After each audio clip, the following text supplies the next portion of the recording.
Cine Recap PH. Maligayang pagbabalik sa Cine Recap PH. Warning, spoilers ahead. Ang pelikulang itatampok natin ngayon ay patungkol sa dating veteranong US Army na pumasok ng security guard upang matustusan ang pangangailangan ng pamilya.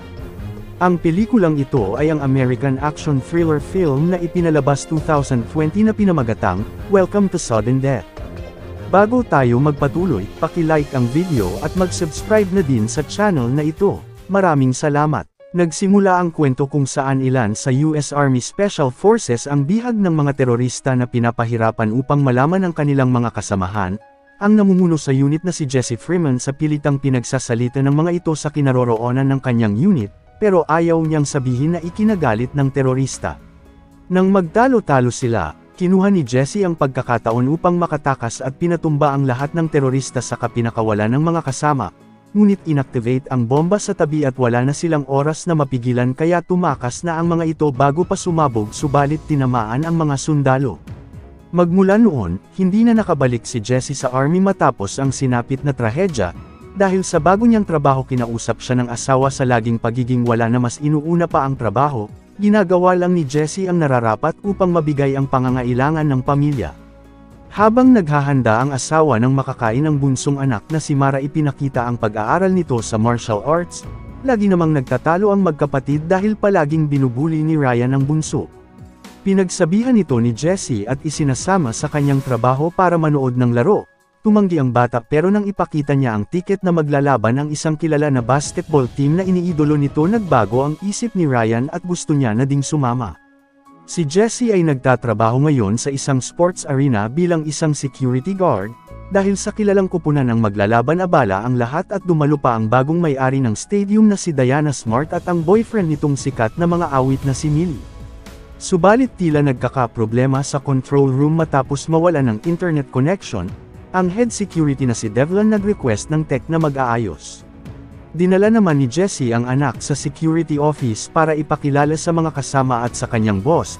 Ang mga security ay binibigyan ng tablet bawat isa para sa kanilang komunikasyon at nakikita doon ang bawat nangyayari sa buong arena. Binigyan ni Jesse ang mga anak ng VIP pass at binili na huwag tanggalin hanggat naruroon sila. May dumating namang sasakyan na nagpakilalang aayusin ang wifi ng arena. Ipinagtataka lang ng security dahil sa dami ng mga ito para sa internet connection, pero binigyan ni Devlin ang tauhan ng go signal para papasukin. Dinala na ni Jesse ang mga bata sa kanilang magiging upuan kung saan mayroon pang nagtatalo na manunood. Pinili niya na lang muna sa panganay na bantayan ang kapatid hanggang makabalik ito. Samantala, si Diana sinalubong ng governor at ng mayor bilang pagbati sa pagpasok ng investment sa arena. Sa ngayon ang mga nagpakilalang technical team ay may binabalak palang hindi maganda sa loob ng arena na pinamumunuan ng tinatawag na Alpha, at bumuo sila ng high-tech na armas para maipasok sa loob saka nagpanggap ang mga ito na security guard. Maya-maya pa nang magsisimula na ang laro, sinimula na din ang grupo ang kanilang plano sa pagpatay sa mga security upang kanilang mapalitan. Si Jesse naman na masyadong magugulatin na kasalubong ang kaibigan na si Gus, isang maintenance ng building, at itinuro sa kanya ang daang shortcut pabalik sa arena. Nagtungo naman sa pribadong silid ng arena si Diana kasama ang mayor at governor upang doon manatili, ngunit dumating si Alpha at pinatay nila ang bantay sa labas.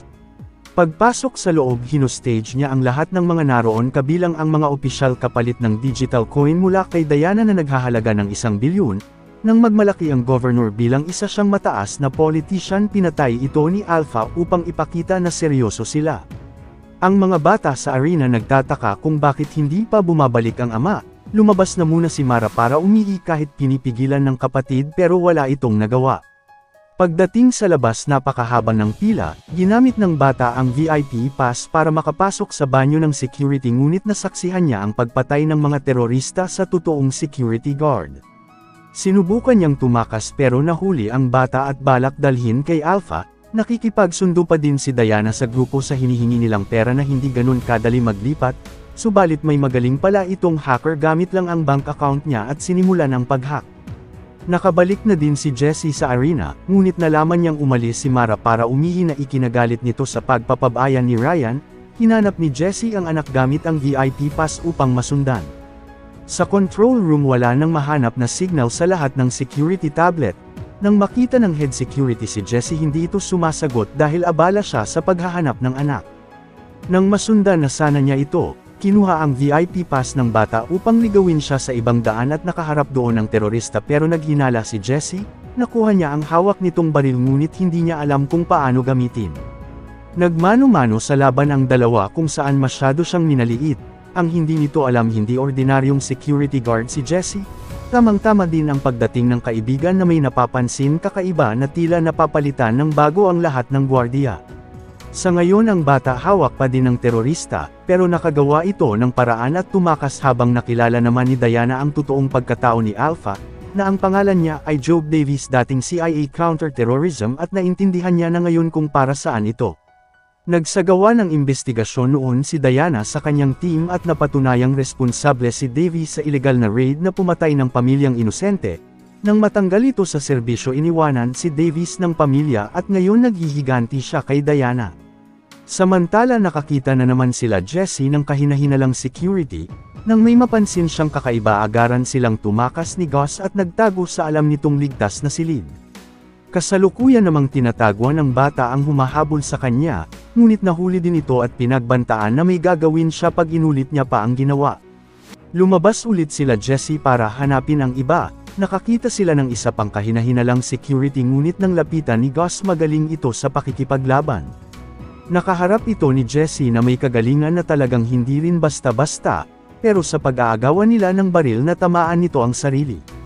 Nang alamin niya kung sino sila nagpakamatay ang terorista na naglagay ng bomba sa buong arena, agad dinasarmahan ni Jesse ang bomba na nakita at hinanap ang iba pa upang iligtas ang mga manunood kabilang ang anak na naruroon.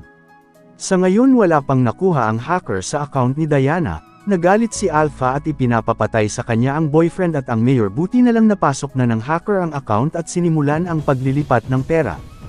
Nakatanggap ng tawag si Jesse mula kay Alpha at nalaman ang plano nila.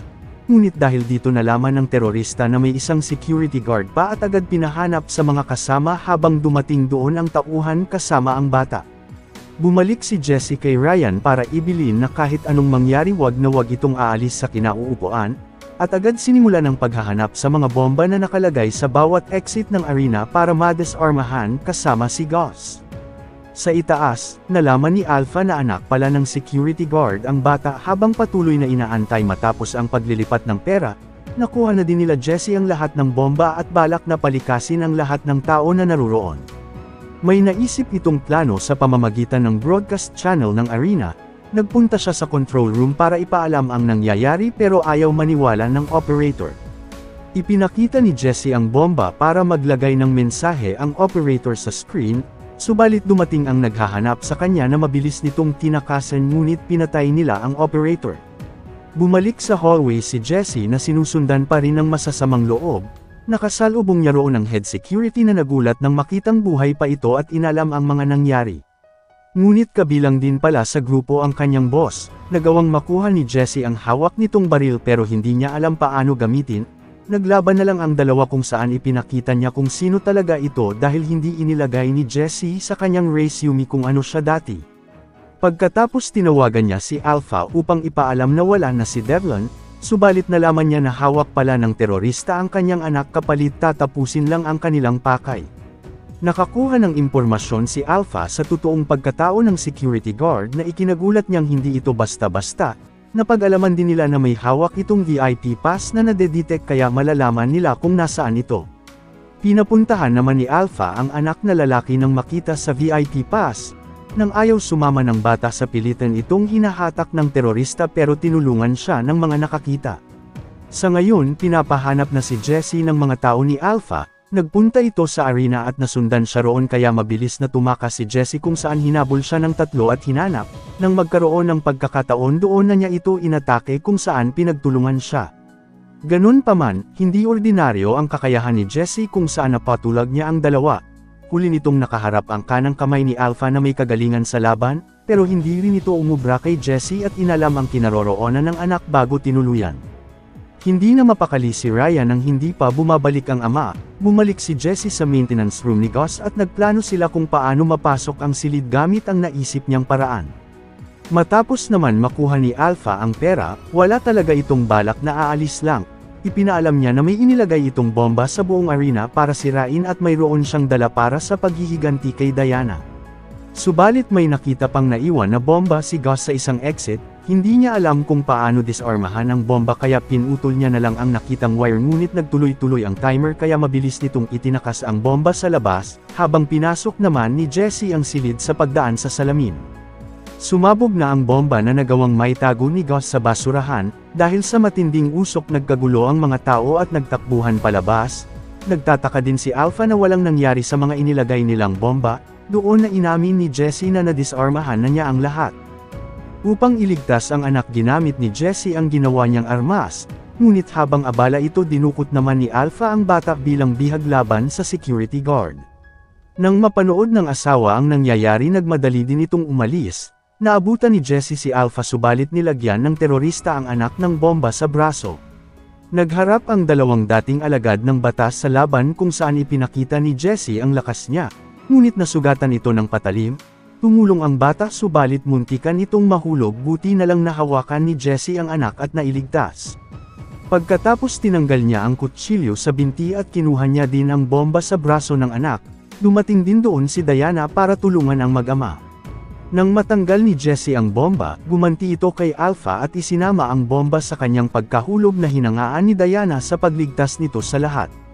Matapos ang lahat ng nangyari pinuntahan ng mag-ama si Ryan na naroon pa din sa kinauupuan. Hinabol naman ito ni Diana para alukan ng trabaho bilang kanyang head security. Tumanggi si Jesse dahil mas uunahin na niya ngayon ang pamilya, pero sumang-ayon ang anak na magtrabaho ito kay Diana. Dumating si Gus na inalok sila ng masasakyan, dumating din ang asawa na alalang-alala sa kalagayan ng mag-ama. Dito na nagtatapos ang ating kwento, sana nagustuhan nyo. I-like ang video at mag-subscribe na din sa channel na ito. Maraming salamat sa panunood, hanggang sa muli. Paalam!